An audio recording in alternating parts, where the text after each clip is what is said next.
नमस्कार, प्रणाम। मेरा नाम अश्विनी प्रताप सिंह है और आप मीडिया बिहार नंबर 1 देख रहे हैं। लोकसभा चुनाव नतीजों में भाजपा को स्पष्ट बहुमत नहीं मिलने के 2 दिन बाद एनडीए में उसके सहयोगियों ने केंद्र में महत्वपूर्ण पदों के लिए कड़ी सौदेबाजी शुरू कर दी है। वहीं भाजपा ने एक बड़ा ऐलान करते हुए घोषणा कर दिया है कि 2025 में नीतीश कुमार के नेतृत्व में पार्टी विधानसभा चुनाव लड़ेगी। वहीं सूत्रों ने कहा कि भाजपा प्रमुख मंत्रालयों और भूमिकाओं को छोड़ने के मूड में नहीं है। सबसे बड़ी पार्टी के जादुई आंकड़े से काफी दूर होने के कारण एनडीए सहयोगियों को अब आम सहमति तक पहुंचने के लिए कड़ी समय सीमा का सामना करना पड़ रहा है, क्योंकि इस सप्ताह के अंत में तीसरी नरेंद्र मोदी सरकार का शपथ ग्रहण समारोह आयोजित करने की योजना है। भाजपा को बहुमत तक पहुंचाने के लिए जिन 4 सहयोगियों का समर्थन महत्वपूर्ण है वे है एन चंद्रबाबू नायडू की टीडीपी, जिसने 16 सीटें जीती है, नीतीश कुमार की जदयू 12, एकनाथ शिंदे की शिवसेना 7 और चिराग पासवान की लोक जनशक्ति पार्टी रामविलास जो कि 5 सीट जीती है। एन चंद्रबाबू नायडू और नीतीश कुमार दोनों गठबंधन युग के दिग्गज इस चुनाव में किंग मेकर बनकर उभरे हैं और समझ आता है कि उन्होंने अपने समर्थन के लिए केंद्र में महत्वपूर्ण भूमिका की मांग की है। पता चला है कि टीडीपी ने लोकसभा अध्यक्ष का पद भी मांगा है, जबकि जेडीयू सूत्रों ने कहा कि वे एनडीए सरकार के लिए एक न्यूनतम साझा कार्यक्रम के लिए दबाव डाल सकते हैं और उम्मीद करते हैं कि इसके कार्यान्वयन के लिए गठित एक समन्वय समिति का नेतृत्व नीतीश कुमार करेंगे। सूत्रों ने कहा कि बीजेपी स्पीकर की भूमिका छोड़ने को तैयार नहीं है और टीडीपी को डिप्टी स्पीकर पद की पेशकश की जा सकती है। राज्यसभा के उपसभापति पद पर वैसे भी जदयू का कब्जा है।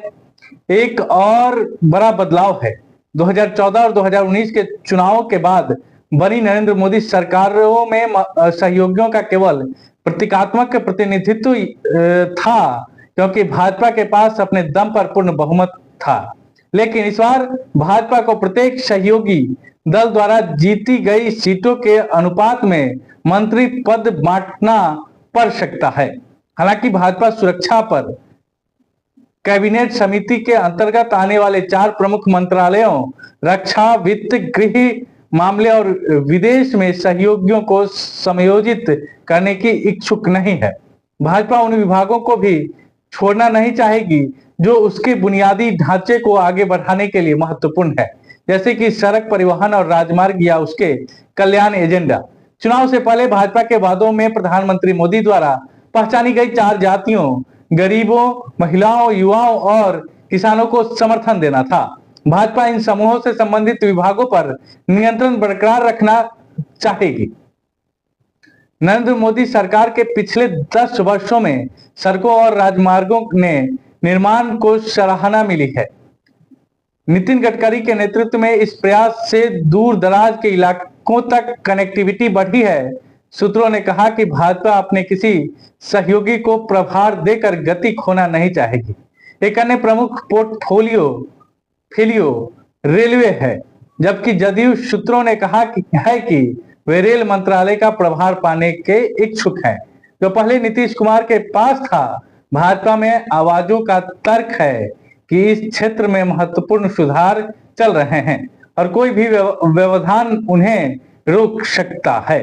पिछली 2 नरेंद्र मोदी सरकार में सहयोगियों को खाद्य प्रसंस्करण और भारी उद्योग जैसे अपेक्षाकृत कम महत्वपूर्ण विभागों में भूमिकाएं मिली, लेकिन इस बार बीजेपी को अपने कुछ सहयोगियों की मांगें माननी पड़ सकती है, क्योंकि उनके पास अपने दम पर बहुमत नहीं है।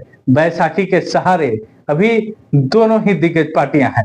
बाकी आप क्या कुछ सोचते हैं, कमेंट करें। अभी के लिए धन्यवाद। आप देख रहे थे मीडिया बिहार नंबर 1।